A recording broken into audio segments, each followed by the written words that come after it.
Who decided this motherfucker?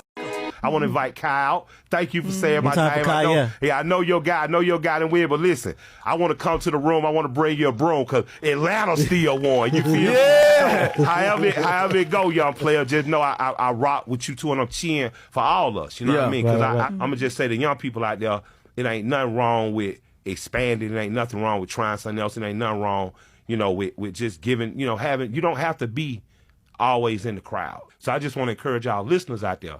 As a kid, I listened to as much rock and roll as I did rap. I listened to Metallica. I listened to Led Zeppelin. You just heard T-Pain do a rendition of Ozzy Osbourne when he was with Black Sabbath. And you have to become culturally rich, too. Like, I know the people that you watch and you like and that stream and you agree with them and they agree with you. That's a good feeling to be a part of that. But bring something else to the club. Be the person to say, let me turn you on to this. If you love Andre 3000, you should know who Portishead is. Well, why? Because Portishead affected Andre 3000 in 95, 96 in a way that radically changed the way he approached music. So you should always want to know what's the source of the source. Teaching. You know what I mean? So I'm just saying, give a big bro a shot. If you don't rock with it, don't rock with it. But, I won, and I'm going to win again, and I'm going to win again, and I'm going to win again. All Killer Mike knows is bars. Can he get a Grammy for that mic drop too? Sure you heard by now that Killer Mike swept the Grammys in the rap category. Goes to Killer Mike.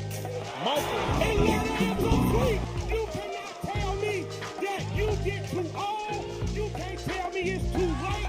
You can't tell me dreams come true. It is a sleep. To some it was well deserving, and to others it was very controversial. Utopia! Yep.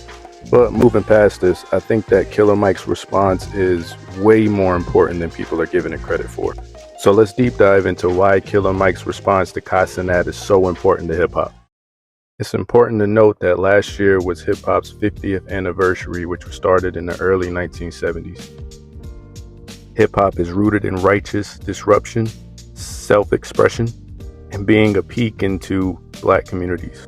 As hip-hop legend Chuck D once said, rap music is the CNN of the ghetto. This kind of history is exactly what Killer Mike was talking about in his response to Kai Cenat when talking about understanding your history. Turn you on to this. If you love Andre 3000, you should know who Portishead is. Well, why? Because Portishead affected Andre 3000 in 95, 96 in a way that radically changed the way he approached music. So you should always want to know what's the source of the source. Teaching. You know what I mean? Why this is an important take is because the greatest threat to hip-hop is ageism, which is largely responsible for music genres like punk rock to lose its popularity. Funny enough, punk rock started around the same time as hip-hop and was also labeled as disruptive and unmarketable, where OG punks were unaccepting of young aspiring punk rock artists. Sound familiar? It is. In 2007, Ice-T criticized Soulja Boy for single-handedly killing hip-hop. I know, this aged horribly. Ooh, Soulja Boy? Naturally, Soulja Boy took that personally. You young enough to be my son, but eat a dick. What kind of shit is that? I know you young enough to be my son, but eat a dick. Nigga, that's some bullshit, dog. I work hard to get her, dog. If you really think something this was started so long ago and it keep going on today and you think it's dead or you think it's really killed or it's real messed up like that, do something about it. Get in contact with me, nigga. Give me some pointers, nigga. Nigga, help us. You feel me? Soulja Boy told him. Soulja Boy really hit the mark with this statement, challenging the OG to bridge the gap and reach out to the younger generation. A really beautiful... You gotta be ashamed of yourself. Old ass nigga. Welp. But Soulja Boy is right, and so is Killer Mike.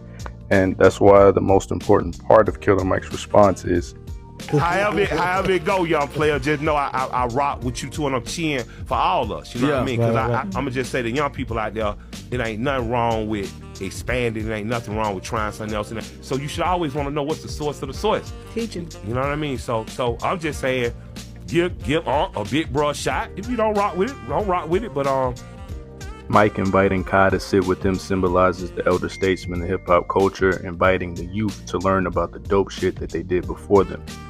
If younger generations of hip-hop answer this call, then maybe we'll overcome the threat of becoming punk rock allowing ageism to cause hip-hop's popularity to fade.